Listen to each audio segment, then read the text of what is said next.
नमस्ते साथियों। मेरे प्रपत्र का विषय है महात्मा गांधी का भाषा चिंतन। किसी भी देश की अखंडता और राष्ट्रीय एकात्मता को बनाए रखने के लिए भाषा की भूमिका अहम होती है। साथ ही देश की सभ्यता और संस्कृति की शाश्वतता के लिए भाषाई अस्मिता बहुत ज़रूरी होती है। यदि हम भारतीय परिप्रेक्ष्य में विचार करते हैं तो राष्ट्रीय आंदोलन में भारतीय भाषाओं ने यह भूमिका बखूबी निभाई है। परंतु भारत जैसे बहुभाषी देश में सभी भारतवासियों को एकता के सूत्र में बांधने के लिए राष्ट्रीय आंदोलन के दरमियान एक राष्ट्रीय भाषा की आवश्यकता महसूस की जा रही थी। अंग्रेज़ों के शासनकाल में अंग्रेजी राजकाज की भाषा बनी हुई थी। इतना ही नहीं, प्रबुद्ध वर्ग के लोगों के विचारों का आदान प्रदान का वह माध्यम बन गई थी।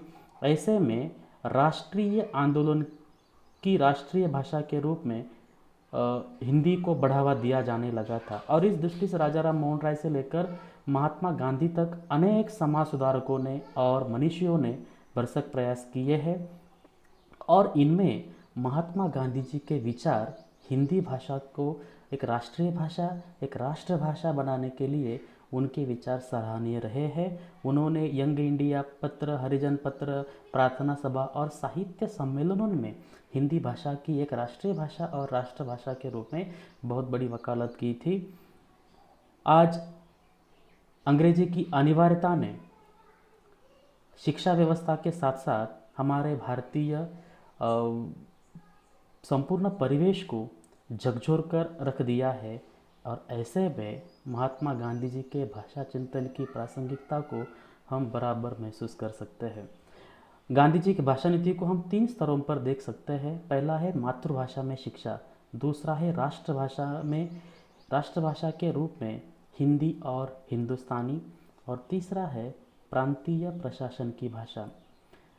महात्मा गांधी मातृभाषा की बहुत बड़ी वकालत करते थे।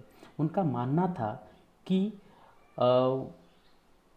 बच्चे को पहली शिक्षा मातृभाषा में ही देनी चाहिए, ताकि मातृभाषा में शिक्षा देने से उसके व्यक्तित्व का विकास हो सकता है और शिक्षा में स्तरीयता, बच्चों में स्तरीयता लाने के लिए मातृभाषा में शिक्षा देना बहुत ज़रूरी है।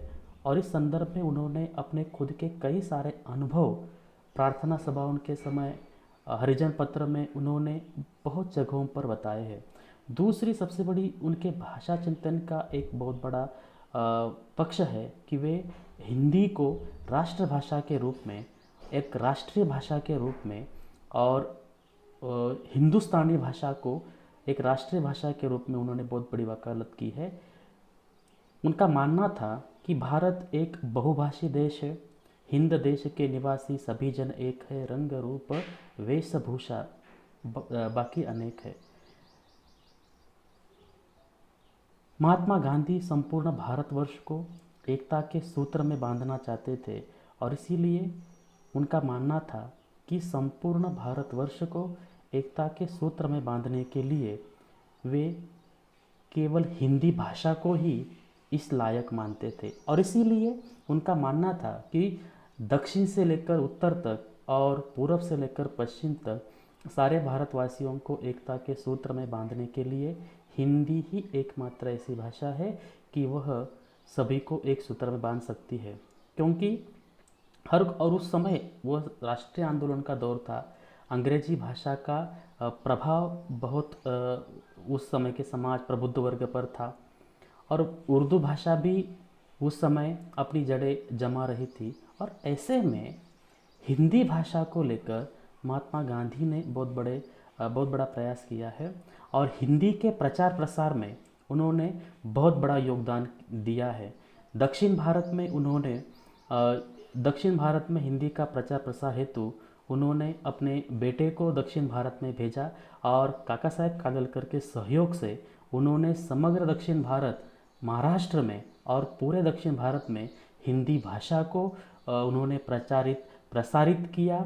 वे खुद सब पूरे भारतवर्ष में घूमे, पूरे भारतवर्ष में फिरे, अनेक राष्ट्रीय सम्मेलनों में वे अक्सर जाया करते थे और वहाँ पर उन्होंने अपने विचारों के माध्यम से हिंदी भाषा को एक राष्ट्रभाषा बनाने के लिए, एक बहुभाषी देश में हिंदी ही एकमात्र ऐसी भाषा है जो एक राष्ट्रभाषा बन सकने की लायक है।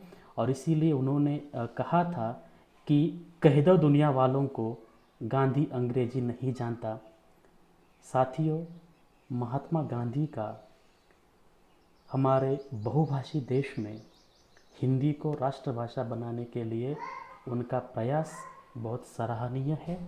उन्होंने हिंदी को लेकर जितना काम महात्मा गांधी ने हिंदी भाषा को एक राष्ट्रभाषा के लिए बनाने के लिए उन्होंने किया है, उतना काम शायद किसी और नेता ने किया हो। मैं अपने प्रपत्र को यही विराम देता हूँ, मैं अपनी वाणी को यही विराम देता हूँ। धन्यवाद।